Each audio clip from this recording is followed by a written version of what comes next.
क्या आप जानते हैं यूजीसी नेट क्वालिफाई करने से केवल असिस्टेंट प्रोफेसर का दरवाजा नहीं खुलता, अगर आप जेआरएफ क्वालिफाई करते हैं तो आपके करियर के लिए असीमित दरवाजे खुलकर आते हैं।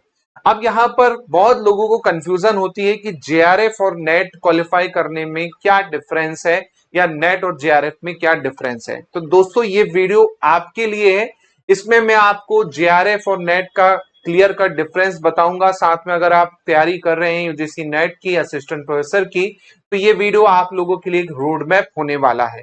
चलिए शुरुआत करते हैं। मैं हूं रोहित खेरा, ऑल एग्जाम प्लेस पे आप सभी का स्वागत करता हूं। सबसे पहले हम जानेंगे जेआरएफ और नेट में बेसिक डिफरेंस क्या है, इनके आपको एग्जाम में क्या डिफरेंस होने वाला है, कितने मार्क्स का डिफरेंस होना रहा है, पूरा डिटेल आपको मैं बताऊंगा।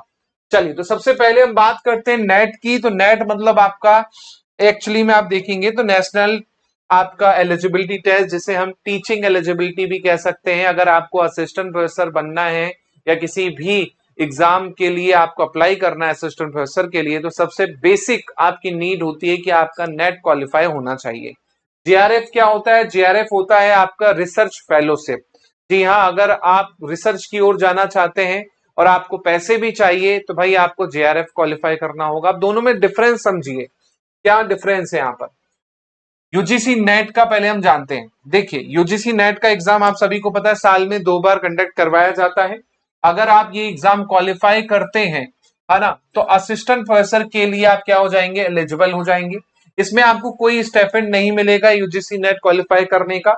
वैलिडिटी इसकी लाइफ टाइम रहेगी। एक बार आपने यूजीसी नेट क्वालिफाई कर लिया, लाइफ टाइम तक आपका वो वैलिड रहेगा। टॉप 6% जो होंगे, जी हाँ, टॉप 6% जो होंगे वही यूजीसी नेट क्या करते हैं? क्वालिफाई करते हैं। मान के चलिए 100 लोग एग्जाम में बैठ रहे हैं तो केवल 6 लोगों का ही यूजीसी नेट क्वालिफाई होगा। जबकि जेआरएफ में क्या होता है?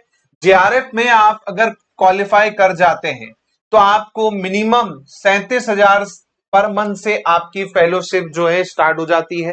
पीएचडी में डायरेक्ट एडमिशन होता है, साथ में रिसर्च प्रोजेक्ट में और इंटरनेशनल फेलोशिप का मौका आपको मिल जाता है। और ये कौन क्वालिफाई करता है?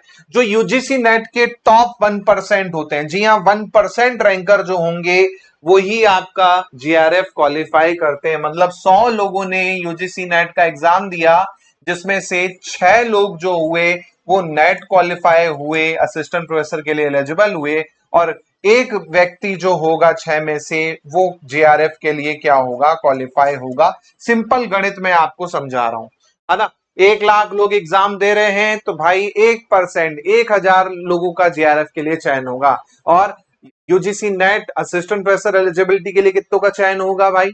6%। मतलब आपका 5 से 6%, तो 5 से 6,000 लोग जो होंगे वो किसके लिए चुने जाएंगे? 1 लाख में आपके असिस्टेंट प्रोफेसर के लिए एलिजिबल हो जाएंगे, है ना।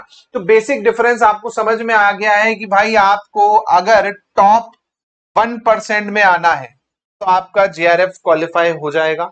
अगर आप टॉप 6% में आ गए तो आपका नेट क्वालिफाई हो जाएगा। और इससे थोड़ा अगर आप कम करते हैं तो आप पीएचडी के लिए क्या हो जाएंगे? एलिजिबल हो जाएंगे। क्योंकि क्राइटेरिया अब यूजीसी नेट का कुछ इस तरह से है। जेआरएफ है, फिर आपका असिस्टेंट प्रोफेसर है, फिर आपका पीएचडी ओनली है ना। तो भाई जो टॉप 1% होते हैं उनका तीनों चीजें हो जाती हैं।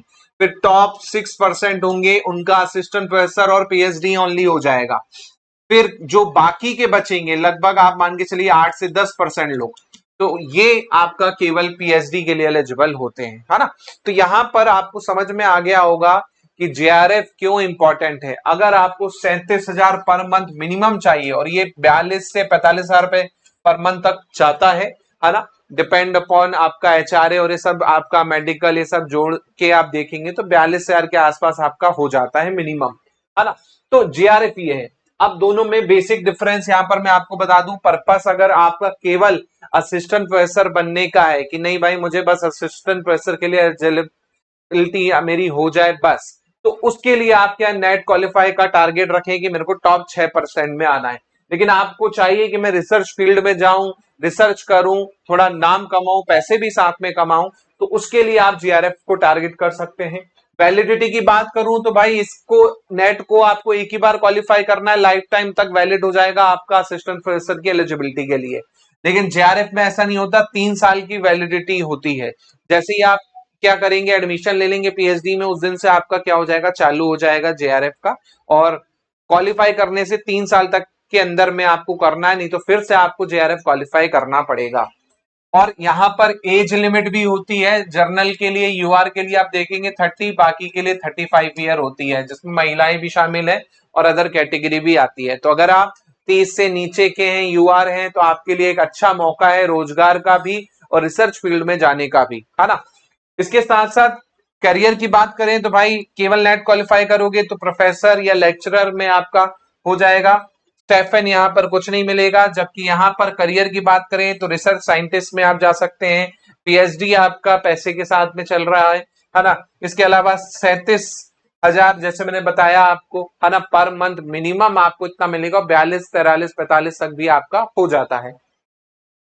इसी के साथ साथ करियर का स्कोप बताएं तो नेट में जैसे मैंने बताया असिस्टेंट प्रोफेसर के लिए आप क्या हो जाएंगे, एलिजिबल हो जाएंगे। गवर्नमेंट कॉलेज कई होती हैं जिसमें net qualify walk in interview, कई यूनिवर्सिटी होती हैं जो वॉक इन करवा देती हैं, छोटी यूनिवर्सिटी, है ना। तो वहां पर आप क्या है, एलिजिबल है, आप जाके इंटरव्यू देंगे और आपका हो जाएगा सही। इसके अलावा गेस्ट फैकल्टी में आपको अप्लाई करना है तो नेट क्वालिफाई आपको मांगता है, प्राइवेट में पढ़ाना है नेट क्वालिफाई आपको मांगता है।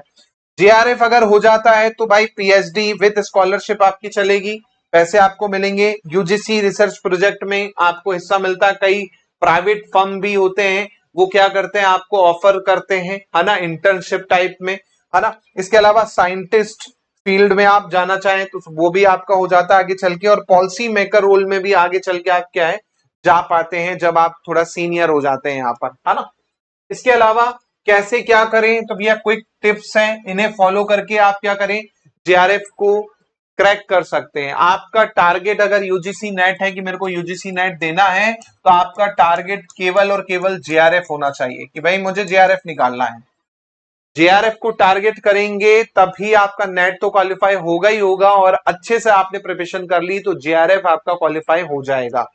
बात करते हैं क्या करना है तो भाई मैं हमेशा कहता हूं पीवाईक्यू जितना ज्यादा लगाओगे उतना अच्छा है। सिलेबस जो है उसको रट लो, मास्टरी कर लो सिलेबस में पूरी की पूरी, 10 के 10 यूनिट में मास्टरी कर डालो सिलेबस की, अपने आप आपका क्या है कॉन्सेप्ट भी क्लियर हो जाएगा, हर चीज हो जाएगा। मॉक टेस्ट मैंने जैसे कहा, मॉक टेस्ट बहुत ज्यादा जरूरी है, इससे आपकी रियल प्रैक्टिस होती है और पता चलता है प्रिपरेशन का। साथ में टाइम मैनेजमेंट के लिए मैंने वीडियो बना रखे हैं, वर्किंग नॉन वर्किंग के लिए, वो देखिएगा कि टाइम मैनेजमेंट कैसे किया जाता है एग्जाम में और किस तरह से टाइम टेबल बनाना है पढ़ने के लिए, वो वीडियो मैंने पूरे बना रखे हैं, प्लेलिस्ट में आपको मिल जाएंगे। कॉन्सेप्ट अगर आपका क्लियर है तो मैं कह सकता हूं जेआरएफ में आपको 101% सक्सेस मिलेगी। आपका कॉन्सेप्ट क्लियर होना चाहिए, आप आराम से जेआरएफ क्या कर देंगे, क्वालिफाई कर लेंगे। तो ये वीडियो आपके लिए जिनको नहीं पता था जेआरएफ और यूजीसी नेट में डिफरेंस क्या है, अब समझ में आ गया होगा। अब आपका टारगेट क्या हो रहा होगा, जेआरएफ जो है आपका टारगेट हो रहा होगा, है ना। तो उसी को टारगेट करके आपको क्या है चलना है, ताकि आप क्या कर पाए, आप एग्जाम को पहली बार में क्वालिफाई कर पाए। इसके साथ साथ दोस्तों पेपर 1 का कोर्स अभी आपको मिल जाएगा, पेपर 1 का यूजीसी नेट का अभी मात्र 31 अगस्त तक ऑफर बता रहा हूं मैं, 31 अगस्त तक ऑफर है जो कि 999 रुपए में मिल रहा है। 1 सितंबर से फीस बढ़ रही है, 1 सितंबर से फीस 1180 रुपए हो जाएगी, 18% से फीस हमारी सभी कोर्सेज की बढ़ रही है। तो अभी अगर ले लेते हैं तो आपको 999 में मिल जाएगा, 1 सितंबर से 1180 रुपए आपको लगेंगे। ऐसे ही यूजीसी नेट टारगेट कर रहे हैं पेपर 2 हिंदी क्या, तो पेपर 2 हिंदी का भी आपको क्या है मिल जाएगा कोर्स केवल और केवल 3599 रुपए में, और ये 1 ईयर वैलिडिटी के साथ में है। मैं आपको बता दूं 6 महीने की वैलिडिटी नहीं है भैया, 1 ईयर की वैलिडिटी है। सेम इसके भी 1 ईयर की वैलिडिटी है, इसमें आपको टेस्ट सीरीज पीवाईक्यू सब इंक्लूड है, और प्रहार बैच यहां पर आपको फ्री है जो एग्जाम टाइम पर मैं आपको कंडक्ट करवाता हूं, जिसमें 20+ FLT करवाई जाती हैं विद सॉल्यूशन आपकी लाइव वो भी आपका दोनों का इंक्लूड है। 10,000 दोनों में आप देखेंगे एमसीक्यू आपको मिल जाएंगे टोटल 5,000 इसके, 5,000 एमसीक्यू इसके, दोनों के मिनिमम 10,000 एमसीक्यू मिलने वाले हैं, है ना। 3599 है, इसकी भी फीस आप देखेंगे तो ये भी आपकी क्या हो जाएगी, बढ़ जाएगी 18% से। जी हाँ, 1 तारीख से। तो अगर आप ज्वाइन करना चाहते हैं पेपर 1 और पेपर 2 का कोर्स, बिल्कुल एप्लीकेशन को डाउनलोड करें। नंबर पर आप मुझे व्हाट्सअप कर सकते हैं अधिक जानकारी के लिए। मिलता हूं मैं आप लोगों से जल्दी नई वीडियो में। जय हिंद, जय भारत। अच्छा लगे तो शेयर कीजिएगा, लाइक कीजिएगा, चैनल पे नए हैं तो सब्सक्राइब कीजिएगा।